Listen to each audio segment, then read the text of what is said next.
Today, we honor Sister Titus too. As a seasoned woman, she's learned to live in a way that honors God. I've been under her wings for a few years now, and I can truly say that I've never heard her slander anyone in our congregation.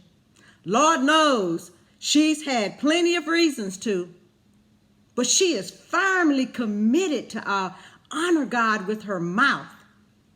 She tells us, baby, always let your speech be with grace, seasoned with salt. That's Colossians 4:6. We are all striving to improve in this area because Lord knows there are some messy folk at the church. Some of them really be rocking my nerves, and I have to get them off me. But Sister Titus too employs me to pray continuously for my enemies. That's Matthew 5:44. Over the years, at various church banquets, I've never seen her take a drink. As a matter of fact, my best friend's cousin cleans her home, and she doesn't have any alcohol there either. Well, our class meets once a week with Titus 2 as the anointed teacher.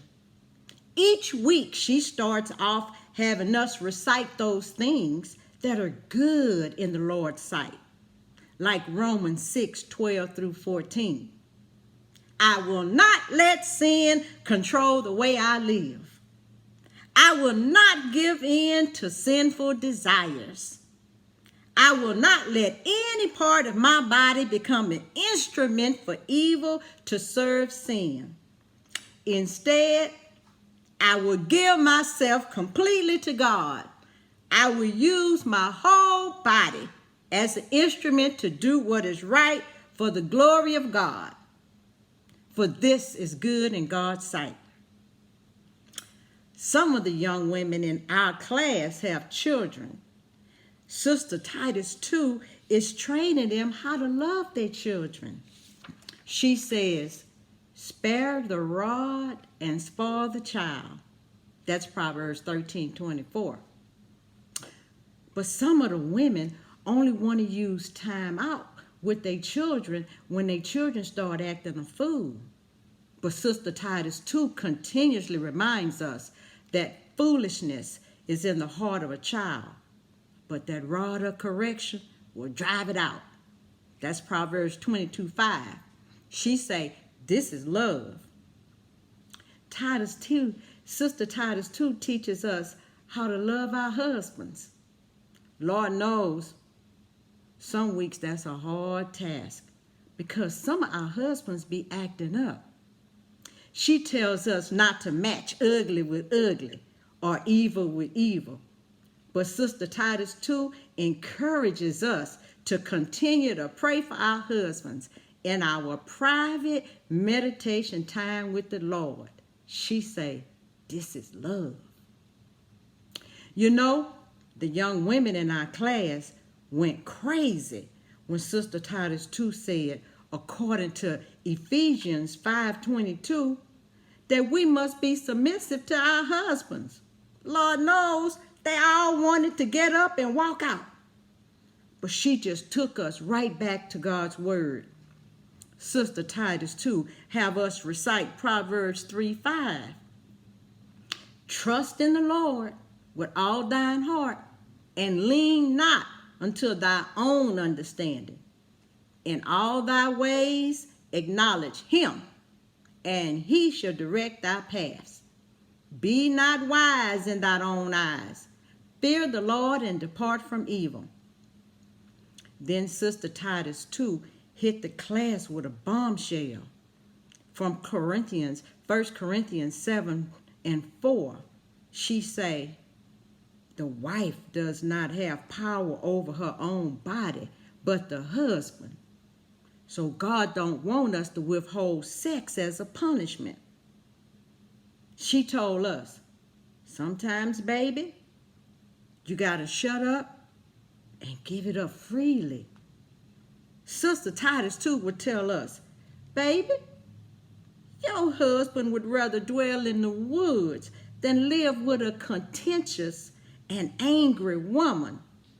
That's Proverbs 21:9.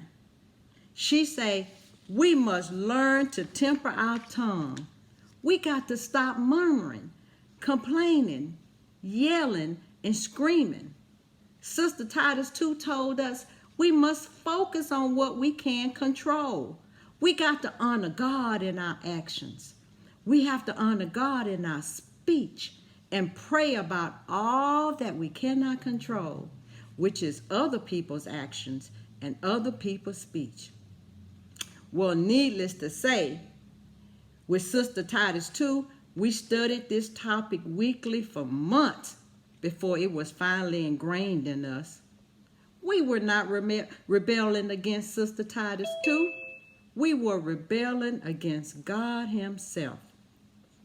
Once a month, Sister Titus too gives us a lecture on how to keep our house clean, loving, and peaceful. Some of the topics has been on how to dress at home, others on how to keep our houses uncluttered, and yet how to keep a hot meal ready. She gives us such great ideas that she used that work well for her and her husband.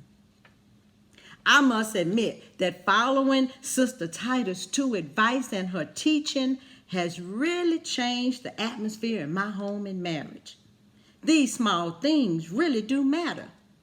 They actually made a difference.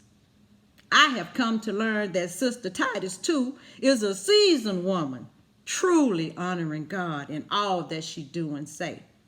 One day, I hope to be a Titus 2 woman.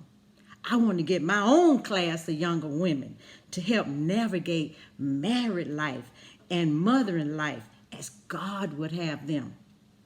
Thank you, Sister Titus 2.